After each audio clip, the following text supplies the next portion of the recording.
क्योंकि जब हुकूमत अपने इदारों से पैसे कमाते हैं तो उसकी कमाई जो है वो मुल्क पे लगाते हैं, मुल्क चलाने में लगाते हैं। हम जो टैक्स दे रहे होते हैं वो किस लिए देते हैं हुकूमत को? क्योंकि हमारे टैक्स से हुकूमत के खर्चे पूरे होते हैं, हुकूमत चलती है। तो अगर हुकूमत खुद कमाएगी तो हमसे टैक्स नहीं बल्कि अपनी कमाई से ही हुकूमत भी चलेगा, मुल्क भी चलेगा। तो ये जो छोटे छोटे जो मशवरे मैं अक्सर लोगों को देता हूं और लोगों के समझ में नहीं आते, मैं कहता हूं, लोग कहते हैं जनाब भुट्टो साहब ने भी तो नेशनलाइज किया था, मुल्क का बेड़ा गर्क कर दिया।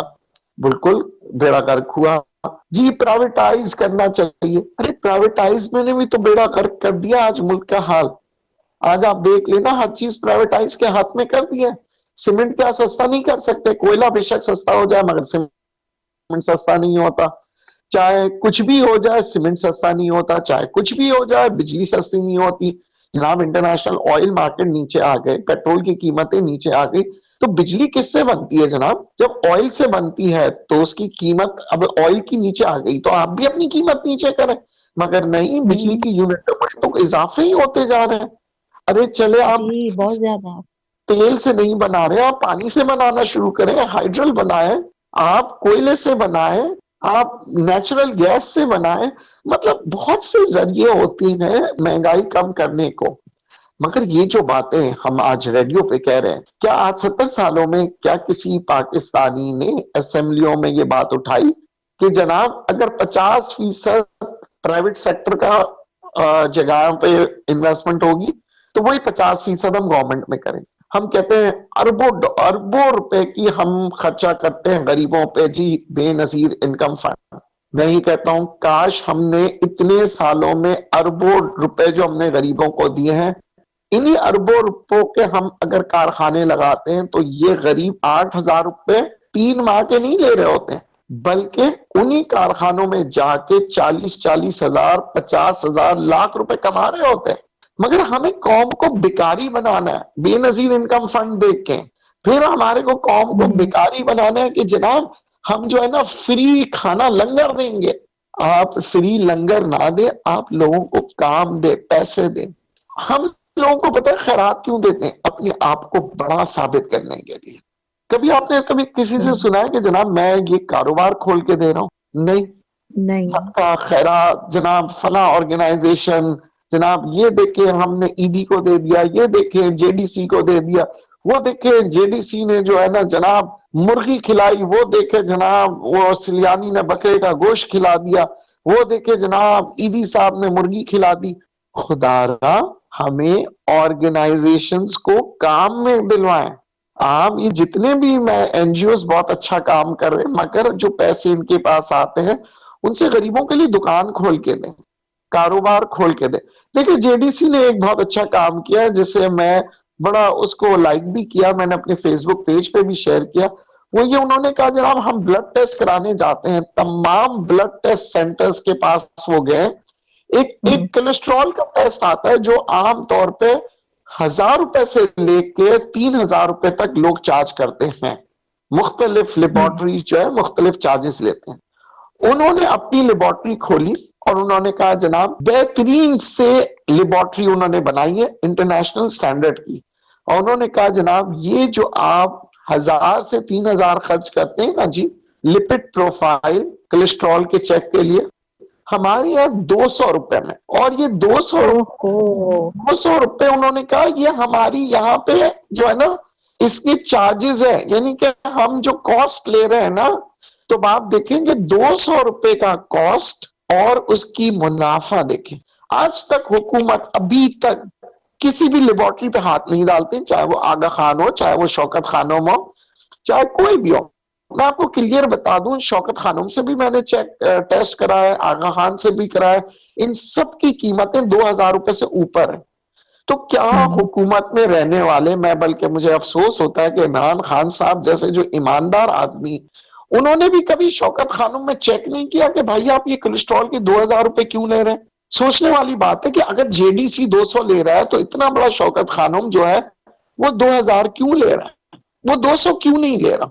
मुझे बहुत खुशी होती है अगर मैं देखता कि शौकत खानम वाले जो है 200 रुपए में कोलेस्ट्रॉल कर रहे हैं चेक और जेडीसी भी 200 में कर रहे हैं। तो मैं कहता कि भाई बेहतरीन है। मगर जब इदारे जिनको हम पैसे दे रहे हैं, वही बात है, हमने आगा खान हॉस्पिटल में, हुकूमत ने पैसे दिए, जमीन दिया आगा खान हॉस्पिटल को, नेशनल हॉस्पिटल को हुकूमत ने पैसे दिए।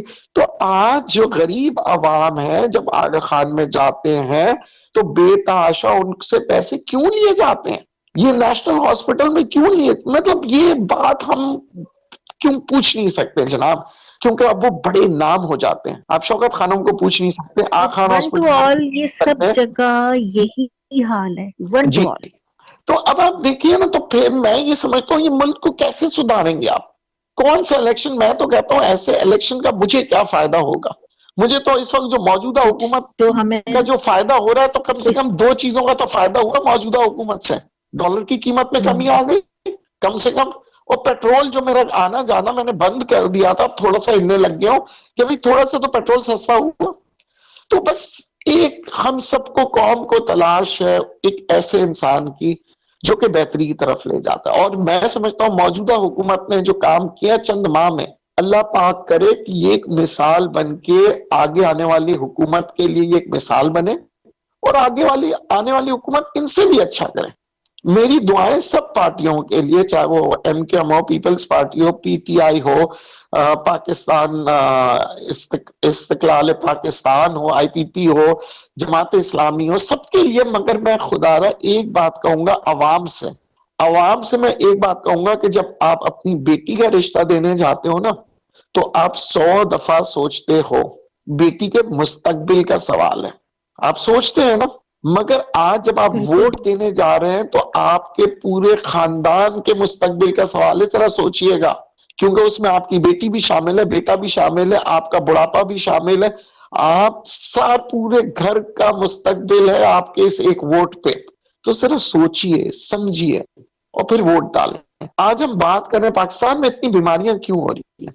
आपको पता है, मैं तहकीकात कर रहा था मुर्गियों के खाने के ऊपर, बॉयलर मुर्गी के ऊपर। तो सबसे पहले सन 2013 में अमेरिका की एक रिसर्च आई, उन्होंने कहा कि जनाब ये बॉयलर मुर्गियां जो है ना सही नहीं है, क्योंकि इसके अंदर जो जिस तरह से मुर्गी बनती है, जिस तरह से अंडे बनते हैं, ये सेहत के लिए अच्छी नहीं है। खैर बहरहाल इसकी और मजीद तहकीकात होती गई।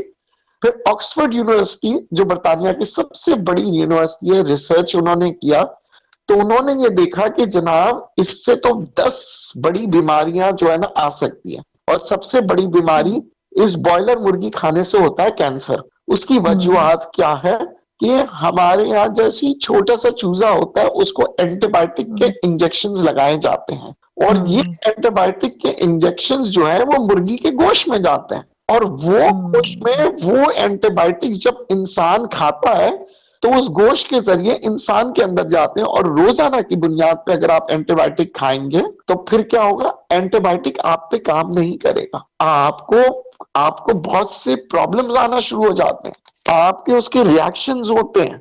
आप देखिए सारी अमेरिका में, आप जो लोग अमेरिका जा चुके हैं या जो रह रहे हैं, जो इस वक्त सुन रहे हैं, मुझे बताइए अमेरिका में सबसे ज्यादा जो इस्तेमाल होता है वो बीफ होता है या चिकन? सबका जवाब आएगा बीफ। वहां पे बीफ बर्गर, बीफ, हर चीज बीफ होता है। चिकन बड़ा सस्ता होता है, क्यों? क्योंकि वो चिकन नहीं खाते। हमारे यहाँ माजरत के साथ पूरी कौम को वो मुर्गी खिलाई जा रही है जो कि जहरीली है इंसान के लिए, जो स्लो पॉइजनिंग कर रही है। आप कोई भी, मेरा दावा है, किसी भी पोल्ट्री फार्म में जाके देख लें, अगर चूजों को इंजेक्शन ना लगा रहे हो तो फिर मुझे बताइए, और वो इंजेक्शंस की वजह से हमें मसले मसाइल। अगर हम बात करें सिंध और पंजाब की, पंजाब में इन चीजों को बड़ा अहमियत दे रहे हैं, और अगर हम बात करें दूध वालों की, तो पंजाब में जो भी शख्स अपनी गाय भैंसों को जो टीके लगा रहा है, उनके गाय भैंसों को वो बाकायदा उसकी दूध निकालने नहीं देते, और वो दूध इस्तेमाल में नहीं लाने देते। वहां लेबोरेटरी चेक्स हो रही हैं, और वहां पे भी चीजों के म्यार को बेहतर कर रहे हैं खाने पीने के लिए भी। और फिर उन्होंने ये भी एक बीज के बात आ गई थी, जीएमओ और नॉन जीएमओ। अब जेनेटिकली मॉडिफाइड जो होता है, जीएमओ जो होता है, वो जेनेटिकली मॉडिफाइड बीन जो होती है, वो इंसान के लिए जहरीली है।